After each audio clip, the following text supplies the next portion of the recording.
और चलिए सीधा आपको लेकर चलते हैं अयोध्या, जहां पर सीएम योगी आदित्यनाथ मौजूद हैं। क्या कुछ कह रहे हैं, सुनिए। श्री यतेंद्र मिश्र जी, उत्तर प्रदेश सरकार के सलाहकार श्री अवनीश अवस्थी जी,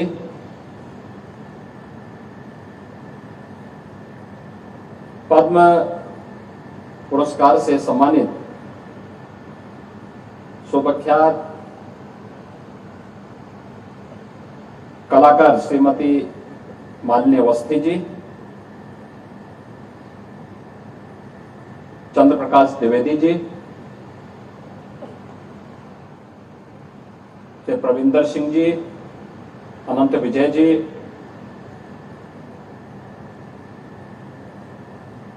पूज्य संत आचार्य मिथिलेश नंदनी शरण जी, अयोध्या के महापौर महंत गिरीशपति त्रिपाठी जी, डॉक्टर शैलेंद्र मोहन प्रताप मिश्र जी, कार्यक्रम के निदेशक मिनल हसन जी और इस कला और साहित्य के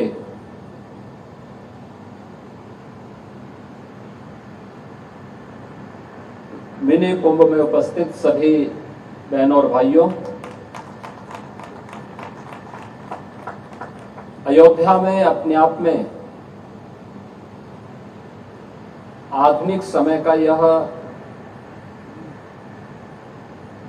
एक नया फेस्टिवल प्रारंभ करने के लिए यतेंद्र मिश्र जी को और उनकी पूरी टीम का मैं अभिनंदन करता हूं और आप सबका मैं स्वागत करता हूं।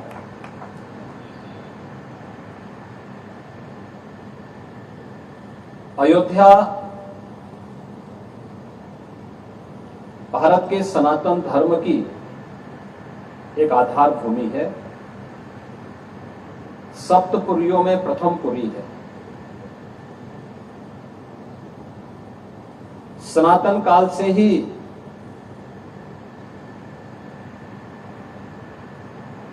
सनातन धर्म की प्रेरणा स्थली रही है। भगवान ऋषभदेव से चली परंपरा, जिसे भगवान मनु ने न केवल पूरी पृथ्वी में मनुष्यों के रहने की व्यवस्था का संचालन कैसे होना चाहिए, जिसे आप मानव धर्म कह सकते हैं, उसकी शुरुआती भूमि यही अयोध्या है। और इसी अयोध्या में सूर्यवंश की परंपरा में श्री हरि विष्णु के एक अवतार के रूप में मानवीय मर्यादा और आदर्श के जो सर्वोत्तम स्वरूप हैं वह हैं प्रभु श्री राम। प्रभु श्री राम की इस पावन धरा भूमि पर आयोजित यह सम्मेलन अपने आप में अद्भुत है। मैं इसे अद्भुत इसलिए कहूंगा कि इतने वर्षों तक अयोध्या क्यों मौन रही, जबकि यह एक सत्य है कि जिसने राम पर लिखा वह महान हुआ।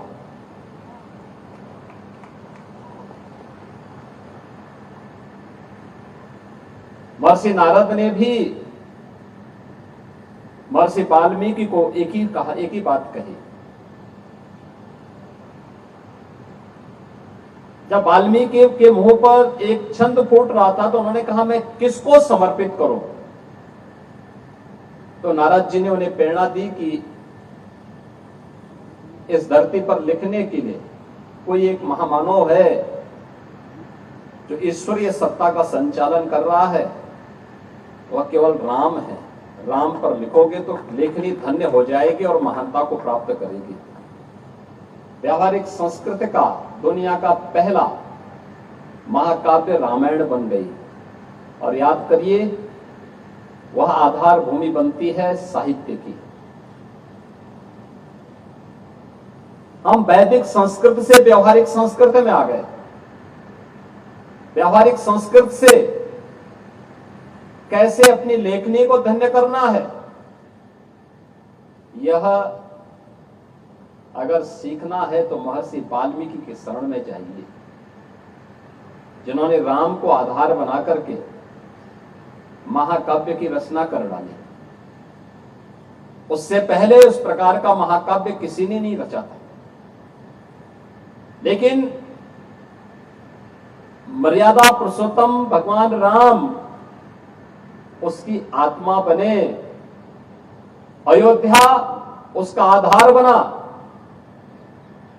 तो साहित्य की एक नई विधा का सृजन हो गया। साहित्य की जिस नई विधा का सृजन होता है, वह कालांतर में आपने फिर देखा होगा, पुराणों की परंपरा में वही व्यावहारिक संस्कृत अपनाई जाती रही और फिर यह आम जन के लिए इतनी लोकप्रिय हुई कि केवल भारत की ही नहीं बल्कि दुनिया की कोई ऐसी भाषा नहीं जिसमें रामायण या रामचरितमानस किसी न किसी रूप में लोगों के हृदय को न छू रही हो। आज भी आप देखते होंगे, हम लोगों ने 2017 में जब अयोध्या में दीपोत्सव के आयोजन को आगे बढ़ाया था, हमारे मन में एक ही बात थी और वो बात यही थी कि कैसे भी हो अयोध्या को उसकी पहचान मिलनी चाहिए। कैसे भी हो अयोध्या को उसकी पहचान मिलनी चाहिए, अयोध्या को वो सम्मान मिलना चाहिए जिसका वो हकदार होना चाहिए। एक द्वंद्व था जब अयोध्या में पहली बार आने की बात हुई। यद्यपि मेरी 3 पीढ़ियां श्री राम जन्मभूमि आंदोलन के लिए समर्पित थी, मुझे कोई समस्या नहीं थी, लेकिन शासकीय व्यवस्था जिस नौकरशाही से जकड़ी होती है, उस नौकरशाही में एक बड़ा वर्ग ऐसा था जो कहता था कि मुख्यमंत्री के रूप में अयोध्या जाने से विवाद खड़ा होगा।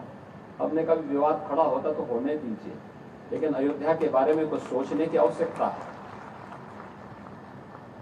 फिर एक वर्ग ऐसा था जिसने कहा कि आप जाएंगे फिर राम मंदिर की बात होगी। तो मैंने कहा कौन हम सत्ता के लिए आए हैं, राम मंदिर के लिए सत्ता भी गंवानी पड़ेगी तो कोई समस्या नहीं होनी चाहिए। और हम लोग उस समय फिर इस कार्यक्रम के साथ जुड़े। मैंने से 19 अवस्थी से कहा, मैंने कहा एक बार चुपचाप जाकर के देखो दीपोत्सव का कार्यक्रम कैसे हो सकता है। और वे यहाँ आए, उन्होंने यहाँ सर्वे किया, उन्होंने कहा दीपोत्सव का आयोजन होना चाहिए।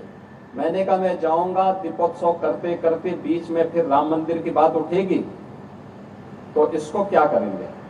उन्होंने कहा नहीं, कार्यक्रम हो इसके बारे में हम सबसे बात करते हैं और सबका सकारात्मक भाव है।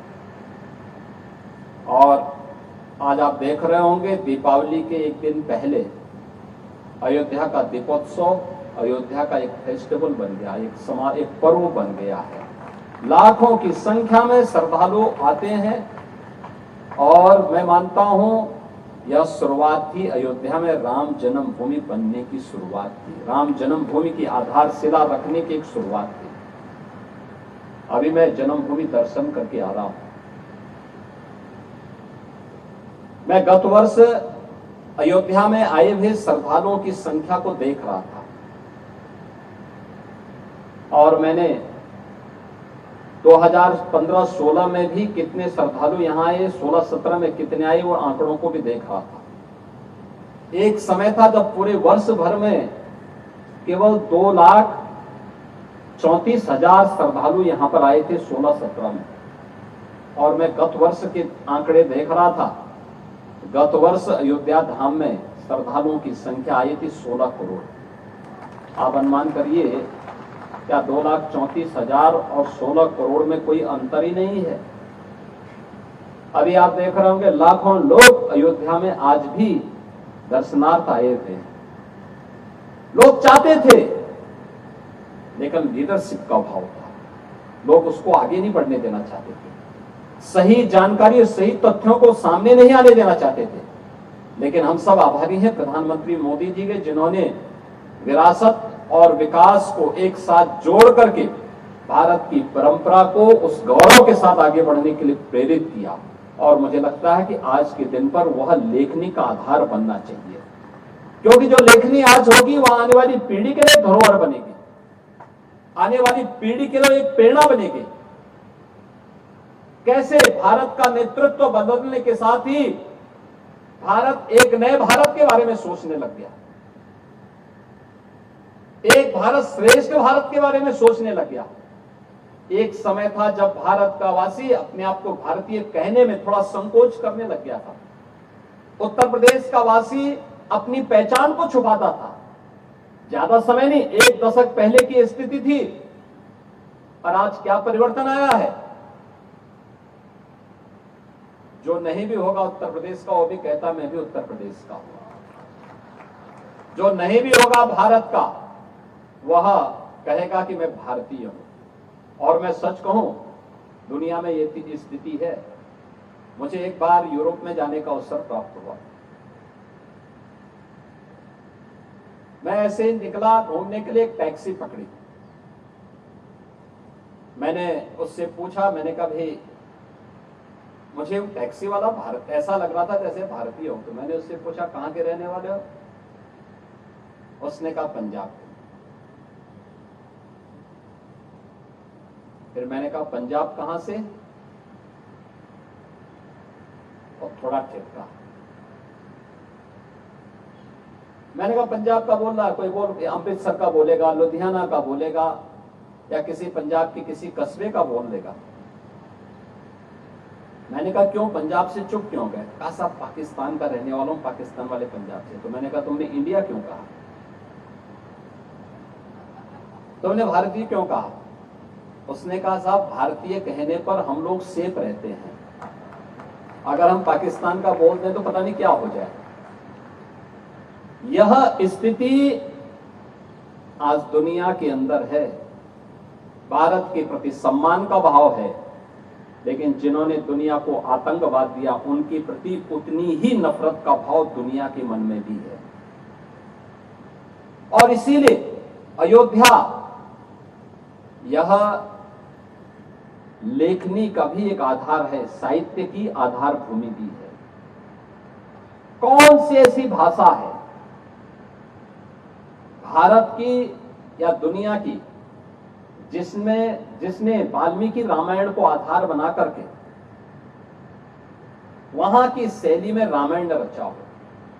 दीपोत्सव के अवसर पर जब दुनिया के तमाम देशों की रामलीलाएं यहां आती हैं, आप देखते होंगे, भले उनकी लोकल कला के अनुरूप उन्होंने उस मंचन को किया हो, लेकिन भाव सबका एक है, और वह वही है जो हमारे यहाँ के रामलीला, जिसकी शुरुआत संत तुलसीदास जी ने मध्यकाल में की थी, जिसकी आधारशिला त्रेता में ही महर्षि वाल्मीकि ने रख दी थी, उसी को आधार, वही आधार बनकर के आगे बढ़ी। और लेखनी की शैली क्या हो यह लेखक पे निर्भर करता है, लेकिन आधार क्या हो यह तो रामचरितमानस को लिखते समय तुलसीदास जी को भगवान शिव की प्रेरणा और हनुमान जी की प्रेरणा से प्राप्त हो गई थी कि लोकल भाषा में रचो, भगवान राम की भाषा में रचो, तो ये और भी ख्याति प्राप्त हो गई। और रामचरितमानस को उन्होंने अवधि में ही रिश्ता डाला। कौन ऐसा परिवार है उत्तर भारत का जिसमें रामचरितमानस में सुंदरकांड का पाठ उसके घर में न होता हो? कोई भी मांगलिक कार्यक्रम होता है, लोग अपने घर में सुंदरकांड का पाठ करते हैं, लोग अपने घर में अखंड रामायण का पाठ करना प्रारंभ कर देते हैं। हर सनातन धर्मावलंबी इसके पीछे जाता है। और इसीलिए अयोध्या में कला और साहित्य से जुड़े हुए इस महोत्सव का शुभारंभ कि वास्तव में यहीं से इसकी शुरुआत होनी चाहिए, लेकिन हम पिछड़ गए। यतीन्द्र जी ने इसको फिर से प्रारंभ किया है, इसको और अच्छे ढंग से आगे बढ़ाने की आवश्यकता है और रामायण महोत्सव के साथ इसको जोड़ करके और भी अच्छे ढंग से अगर हम आगे बढ़ाएंगे तो मैं विश्वास के साथ कह सकता हूं कि साहित्य यह समाज का दर्पण तो होता ही है, यह समाज के सृजन का आधार भी बनता है। समाज अगर सृजित होगा तो वह एक सकारात्मक दिशा में आगे बढ़ेगा। अच्छी लेखनी, कालजयी लेखनी को पुनर्जीवित किए जाने की आवश्यकता है। आज के समय में चुनौती है क्योंकि पढ़ने लिखने की परंपरा बाधित हुई है।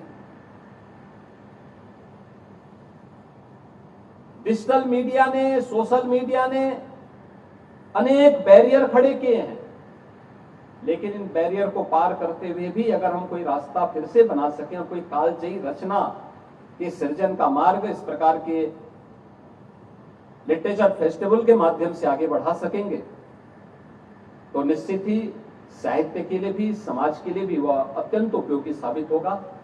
मैं एक बार फिर से अयोध्या लिट फेस्टिवल के लिए यतीन्द्र मिश्र जी को और उनकी पूरी टीम को हृदय से धन्यवाद देते हुए इसके प्रति अपनी शुभकामनाएं देता हूं। धन्यवाद। जय हिंद।